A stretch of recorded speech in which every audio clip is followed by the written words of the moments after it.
Before Big Pharma dominated the world, before massive prescription pads were created, and before billion-dollar hospitals rose up, there was a garden. And in that very garden, the Creator planted every single medicine humanity would ever need.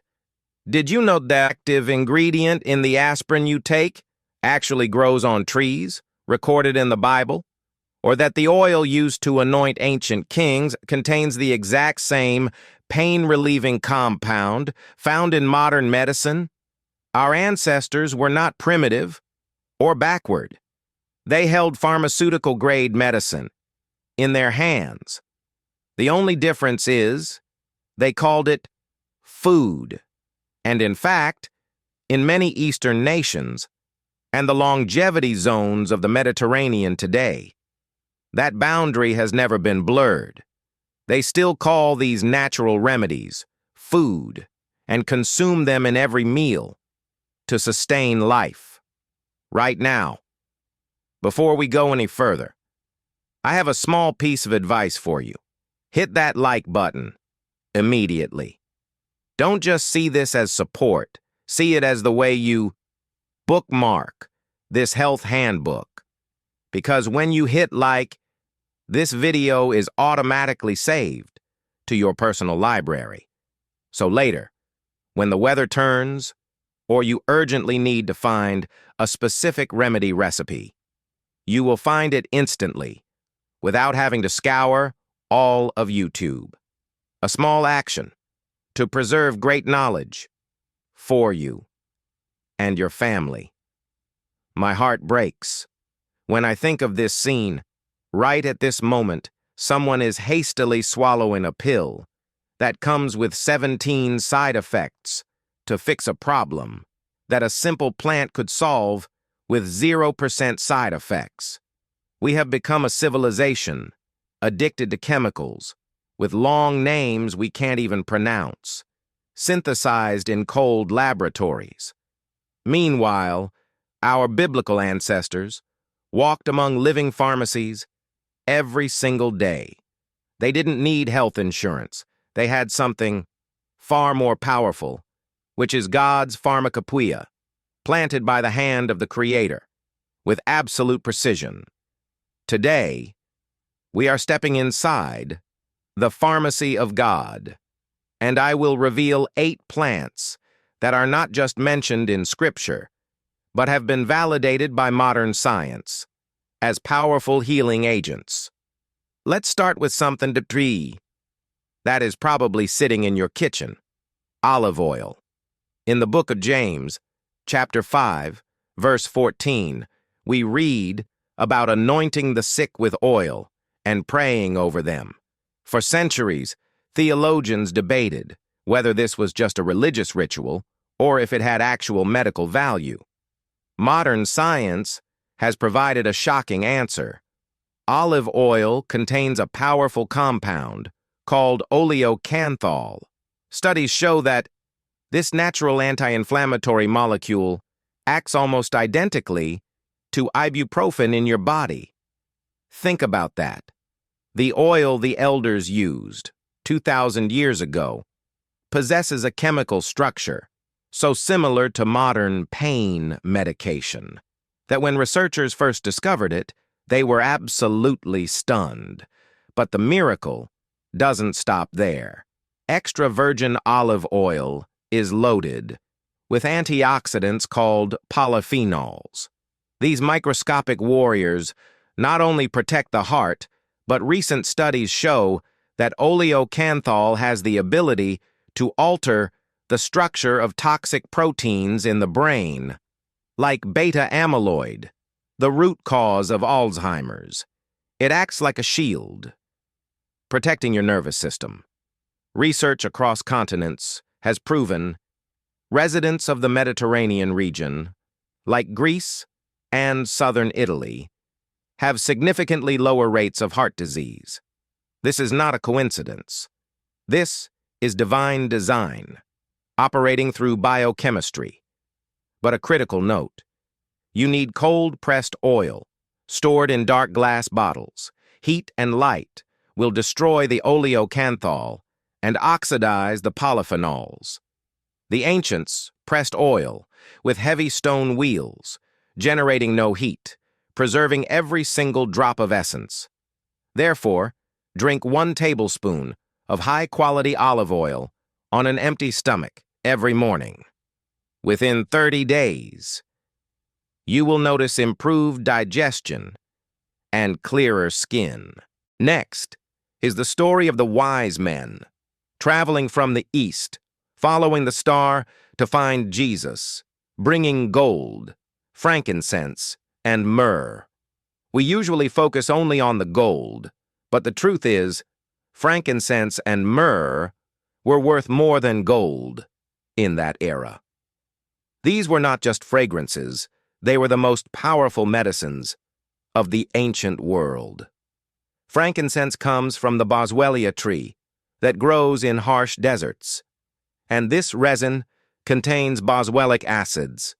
Modern oncology medicine has discovered that this acid has the ability to stop cancer cells from multiplying.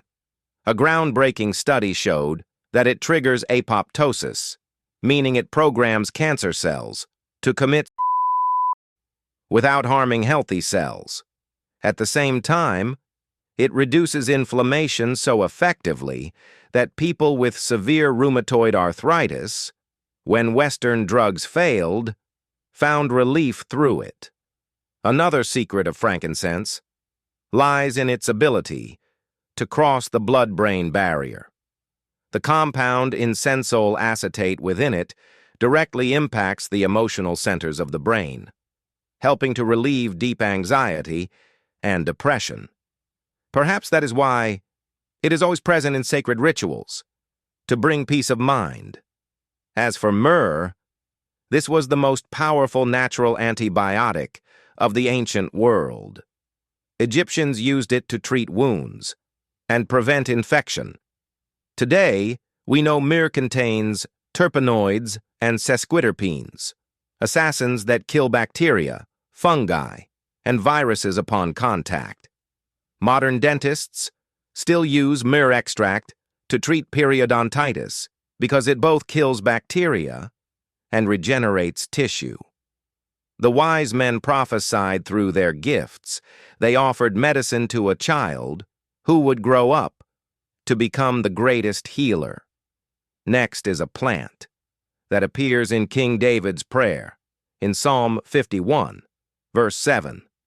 Purge me with hyssop, and I shall be clean. For centuries, people thought this was just a metaphor, but science proves David understood medicine better than we thought. Hyssop, a member of the mint family, is packed with volatile compounds, capable of cleansing your entire respiratory system.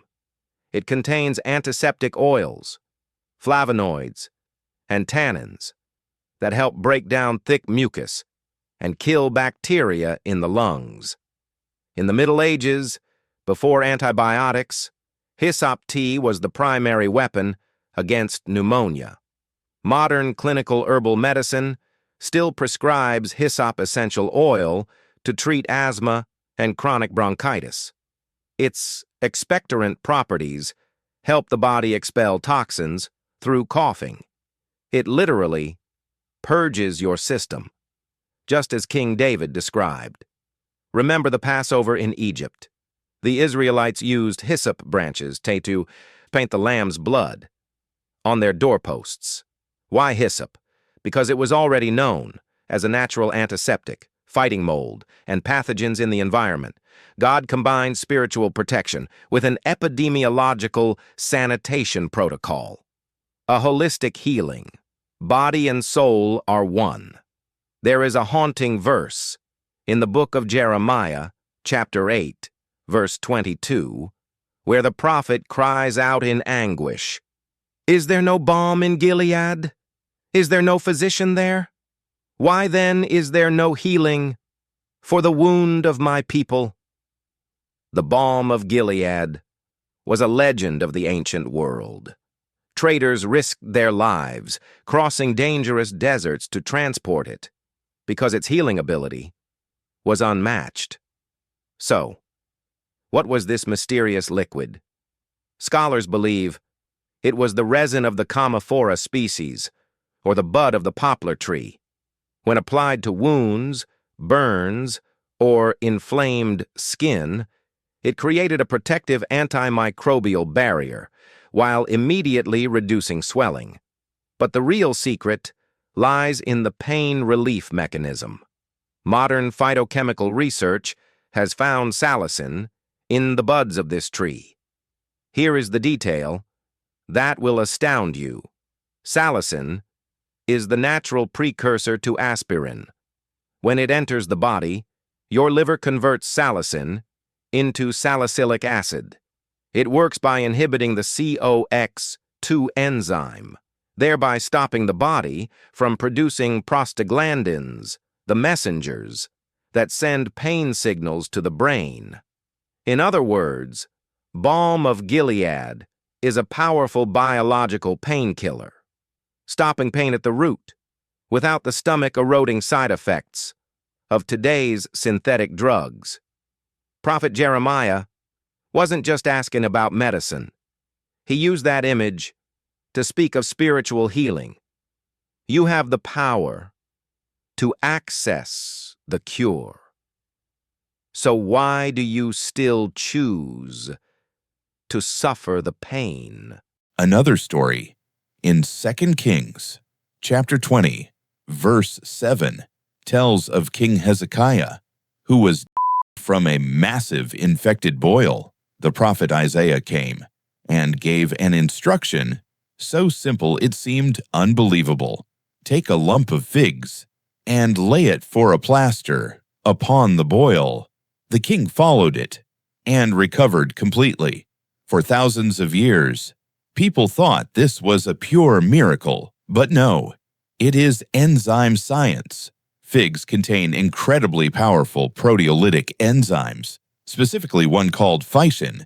Imagine phycin as thousands of tiny scalpels. When applied to necrotic wounds, phycin digests dead tissue, pus, and bacteria, cleaning the wound, just like a surgeon does, in a sterile operating room. The scariest thing about bacteria is that they create a slime layer called biofilm to resist drugs. The latest research shows that fig extract has the ability to break this biofilm, exposing the bacteria, even antibiotic-resistant MRSA, and destroying them. At the same time, the natural sugar in figs creates an osmotic effect, drawing excess fluid out of the swelling, collapsing the inflammation quickly. You can do this at home. Mash 3 to 4 fresh figs, or dried ones, soaked in warm water, and apply directly to a boil. You're applying the exact same method that saved a Jewish king 3,000 years ago. The book of Leviticus describes complex purification rituals for lepers, in which cedarwood played a central role. Many modern people quickly dismiss this as superstition, but the truth will surprise you. Cedarwood essential oil contains a molecule called cedrol. This compound has been clinically proven to reduce anxiety, lower blood pressure, and improve deep sleep. But more importantly, cedrol powerfully supports the lymphatic system, your body's waste disposal, sewage system. When the lymphatic system is clogged, your body swells and becomes toxic. Cedarwood stimulates this flow, helping the kidneys and colon flush toxins out. Furthermore, the scent of cedarwood has the ability to travel straight through the olfactory system into the limbic system of the brain, the control center for memory and emotion. It helps stabilize the patient's psychology, reducing the panic and social shame often found in ancient leprosy patients. When the priest declared someone clean, it wasn't just empty words. That patient had undergone a regimen of antiseptic treatment, detoxification, and aromatherapy psychotherapy. That was state-of-the-art for its time. In the Passover, God commanded the Israelites to eat the lamb with unleavened bread and bitter herbs. Why did God force them to eat something so bitter during a feast of liberation? Because bitterness is the key that opens the door to digestion. When your tongue tastes bitterness from dandelion, chicory, or endive, the taste receptors send an emergency signal via the vagus nerve to the gut and liver. The gallbladder immediately contracts, pumping bile into the small intestine. This bile not only breaks down fats, but is the vehicle for the liver to expel toxins. Scientists call this the activation of Phase 2 liver detoxification. This is the critical stage where the liver packages dangerous toxins to be expelled. If there is no bitterness to stimulate it, the liver becomes stagnant, and toxins are reabsorbed into the blood, causing chronic inflammation. Our modern diet has too much sugar and salt, but completely lacks bitterness. We have sweetened our own. God's command to eat bitter herbs was actually a periodic liver maintenance protocol, encoded as a religious ritual. Revelation chapter 22 ends with the image of the tree of life, whose leaves are for the healing of the nations. Although prophetic, it reminds us of a biological truth. The human body is designed to recognize and absorb medicine from plants, not from laboratories. The difference lies in bioavailability. A synthetic vitamin pill can never equal the nutrients in green vegetables, because in plants, there exists synergy. Hundreds of trace compounds support each other so the body can absorb them fully, a subtlety in God's design that no laboratory can copy. Today, I am not telling you to throw away your medication or ignore your doctor, but I urgently call upon you, do not ignore Mother Nature and the Creator. Start today. A spoonful of olive oil in the morning, diffuse frankincense when praying, a cup of hyssop tea when the weather turns, and add bitter greens to your meal. These are small, inexpensive steps, but they connect you to a great healing tradition. Question for you: have you ever tried a remedy from the Bible? Or do you have a healing story of your own? Comment below right now. Your story could be the hope for someone who is desperately reading the comments section. We are building a community that believes God's pharmacy is always open. Remember, the same one who created your body is the one who created the plants to heal it. That is not a coincidence. That is divine design.